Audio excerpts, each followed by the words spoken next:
सभी मित्रों को नमस्कार।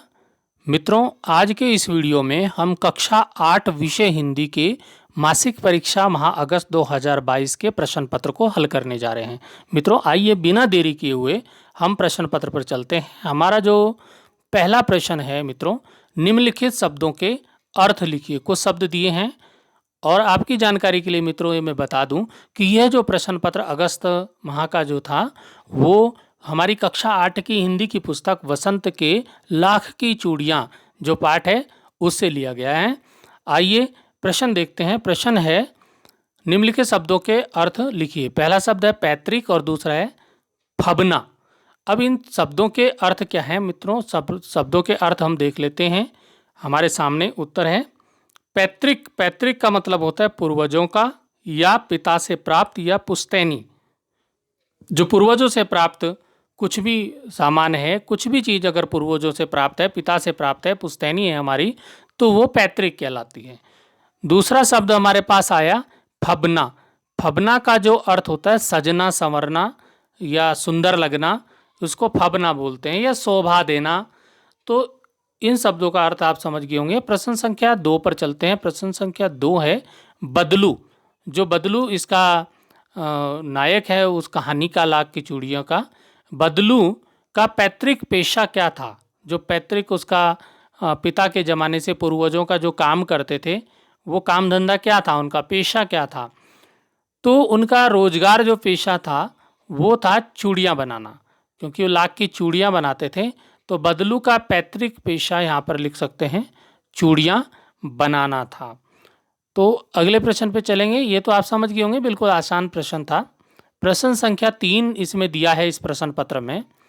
लेखक बदलू को बदलू मामा ने कहकर बदलू काका क्यों कहता था? तो इसका मित्रों उत्तर बिल्कुल आसान सा उत्तर ये है कि लेखक जो है अपने मामा के गांव में, बचपन में लेखक अपने मामा के गांव बड़े चाव से जाता था। सभी को अपने नाना मामा के घर जाने का बड़ा चाव होता है, खुशी होती है।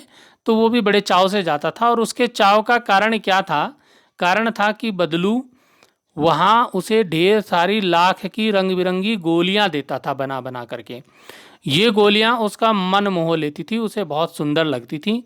बदलू लेखक के मामा के गांव का था, अतः उसे उसको बदलू मामा कहना चाहिए था, क्योंकि मामा के गांव के ज़्यादातर लोगों को मामा ही कहते थे या नाना कहते थे, तो उसे मामा कहना चाहिए था। पर बदलू उसको मामा ना कह करके बदलू काका कहता था। इसका कारण यह था कि गांव के सभी बच्चे उसे बदलू काका ही कहा करते थे। लेखक भी उनकी देखा देखी, उनसे सुन सुन करके उसे बदलू काका ही कहता था। आप समझ गए होंगे कि बदलू मामा ना कह के बदलू काका क्यों कहता था। अगला प्रश्न है वस्तु विनिमय। ये पहले तो वस्तु विनिमय क्या होता है ये आपको जानकारी होनी चाहिए। उसके बाद इसके उदाहरण यहाँ पर पूछे हैं। तो वस्तु विनिमय होता क्या है मित्रों? पहले गांव में क्या होता था, पैसे की बहुत कमी थी, तो लोग वस्तु विनिमय करते थे। एक वस्तु के बदले दूसरी वस्तु ले लिया करते थे, तो उसी को वस्तु विनिमय कहा जाता था।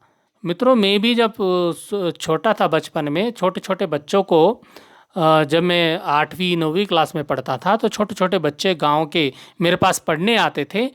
तो वो मुझे उसके बदले जो मेरी फ़ीस होती थी, फ़ीस के बदले पैसे ना दे करके घर में से कुछ चीज़ें, जैसे कि किसी के घर में गुड़ हो गया, चीनी हो गई, शक्कर हो गई, तो इस तरह की चीज़ें मुझे फ़ीस के बदले दिया करते थे। तो इस तरह का वस्तु विनिमय गांव में चला करता था। वस्तु विनिमय क्या है ये आप समझ गए होंगे कि वस्तु विनिमय में एक वस्तु को दूसरी वस्तु देकर लिया जाता था। वस्तु के लिए पैसे नहीं लिए जाते थे, वस्तु के बदले वस्तु ली जाती थी। जैसे कि 2 उदाहरण इन्होंने मांगे हैं, हम एक उदाहरण दे सकते हैं कि लोग अनाज बेचकर चूड़ियाँ लेते थे, जैसा कि बदलू बताता था। दूसरा, हमने भी गांव में क्या किया था, मैंने 10 बोरी गेहूं के बदले एक बहुत अच्छी गाय ली थी। गेहूं के बदले गाय ली थी। तो इस तरह से ये वस्तु विनिमय हुआ कि हमने कुछ चीज़ दी और उसके बदले दूसरी चीज़ ली, ना कि पैसा दिया। तो ये समझ गए होंगे मित्रों। अगला जो प्रश्न है बहुत महत्वपूर्ण प्रश्न है कि मशीनी युग से बदलू के जीवन में क्या बदलाव आया। तो मशीनी युग हो गई, सब सामान मशीनों से बनने लगा, तो बदलू जैसे लोग बेरोजगार हो गए। तो क्या हुआ, मशीनी युग से, यहाँ पर उत्तर देख लीजिए कि मशीनी युग से बदलू के जीवन में बदलाव आया। क्या बदलाव आया कि बदलू का व्यवसाय बंद हो गया, उसका रोजगार बंद हो गया, वह बेरोजगार हो गया। काम ना करने से उसका शरीर भी ढल गया, बेकार हो गया। उसके हाथों माथे पर नसें उभर कर आ गई, बुढ़ापा आने लगा और वो बीमार भी रहने लगा। चिंता में डूबा रहता था कि अब हमारा क्या होगा, क्योंकि हमारा तो रोजगार मशीनों ने छीन लिया है। तो मित्रों, इस प्रकार हमने मासिक परीक्षा माह अगस्त 2022 का विषय हिंदी कक्षा 8 का यह प्रश्न पत्र देखा। मित्रों, इस तरह के प्रश्न पत्र आप देखते रहिए, ये आपको वार्षिक परीक्षा, अर्धवार्षिक परीक्षाओं में बहुत मदद करने वाला है। फिर मिलेंगे अगले वीडियो में। धन्यवाद।